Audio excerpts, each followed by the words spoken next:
I'm Yoram Solomon, and this is the Book of Trust. Chapter 8, the fifth law of trust. Trust is transferable. You use Facebook, right? Maybe. Every now and then you receive a friend request. I've put the term in quotation mark because you can argue whether every single person you are connected with on Facebook is someone you would call a friend. But that's a topic for another discussion. If this friend request came from someone you know very well or already consider a friend or family member in the real world, assuming you want to connect with them on Facebook, then you simply accept that request. But often, the request comes from someone you don't know well or even don't know at all. Would you accept that request? Some people accept every friend request they get, even if it comes from someone they don't know at all. They may want to have a large network as possible on Facebook, or just don't consider this connection as a true friendship, or don't really care who the other person is. Some people, on the other hand, would only accept those requests from people they know very well and already consider them friends in the real world. They may not want to share their posts with just about anyone, or are afraid of people abusing their Facebook account. Most people are in the middle of that spectrum. They will accept friend requests from people that could fit the less strict category of friends. I'm one of those people. I don't just accept every friend request. I don't consider the risk of exposing my social media feed to people to be high, so the level of trustworthiness I expect from someone I grant access to my social media feed on Facebook is relatively low.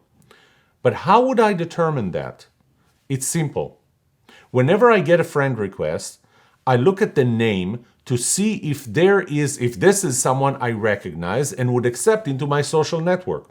Often, this is not someone that I recognize.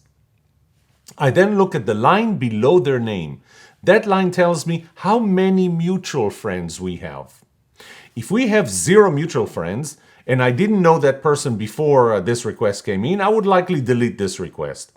The more mutual friends we have, the more likely I am to accept that request. If this person and I have 97 mutual friends, I'm likely to accept that request without hesitation. But what if we only have 13 mutual friends? In this case, I check that person's Facebook profile page.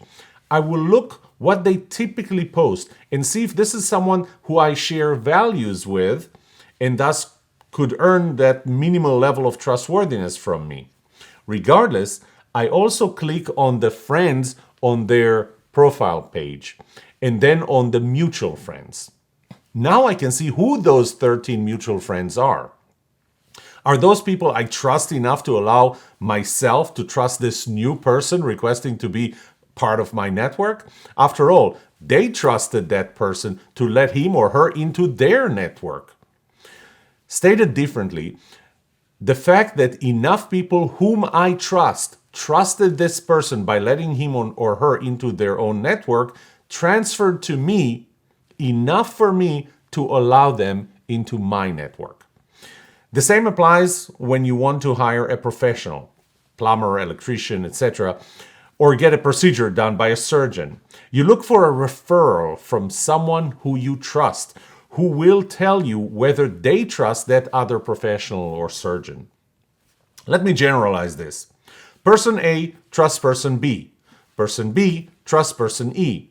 Person A is wondering whether he can trust person C, realizing that he trusts B and B trusts C, transfers some of the trust from person C to person A, and person A will now trust person C. Remembering the first law of trust, that trust is continuous and not binary, we should be asking how much will person A trust person C? The level of trust that person A would have in person C before getting to know them directly is relative to the product of the level of trust that person A has in person B by the level of trust that person B has in person C. So mathematically speaking, if B trusts C at the level of 0.6 and A trusts B at the level of 0.8, then A may trust C to the level of 0.48, which is significant considering that A doesn't know C from Adam or Eve. Mathematically, the trust that A has in C is proportional to the trust that A has in B times the trust that B has in C. The level of trust that A now has in C is typically lower than the level of trust that A has in B, and from the level of trust that B has in C, but it is higher than no trust at all. Transferable trust is better than no trust at all, and is always a good starting point for a new relationship. One of the components of my new trustworthiness model is shared values. You have certain shared values with your friends. Otherwise, they will most likely not be your friends. It doesn't mean that you must share all values with all your friends, but you have enough in common to believe you share values.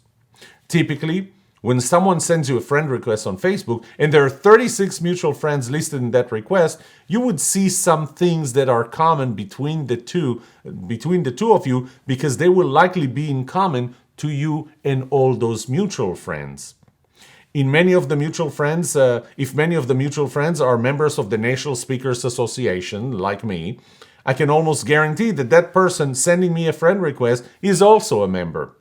If many of the mutual friends are members of a certain political party, I have members of both political parties in my list of friends on Facebook, then I can almost guarantee that you are a member of that party as well, or he or she are members of that party. After all, you are the company that you keep. Transferable trust allows you to start building trust faster with a person you have never met before at a level higher than that of someone you have never heard of. Transferable trust works in another way too.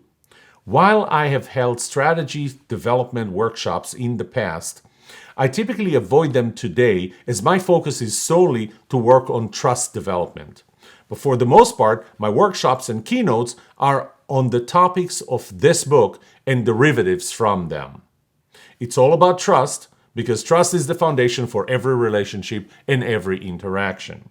However, after delivering a workshop on trust building, I often get asked by a few or a new client to come back and deliver a workshop on developing a strategy, or setting priorities, or defining roles and responsibilities, and other areas that, while relying on the foundation of trust, are not focused on trust. Why are they asking me for that? Because trust is transferable. I proved myself competent in the general area of organizational development. I proved that I share their value, and I provided a fair and symmetrical relationship. They now trust me, and they would rather have someone they trust do something that is not in his core than have someone they don't trust deliver something that is.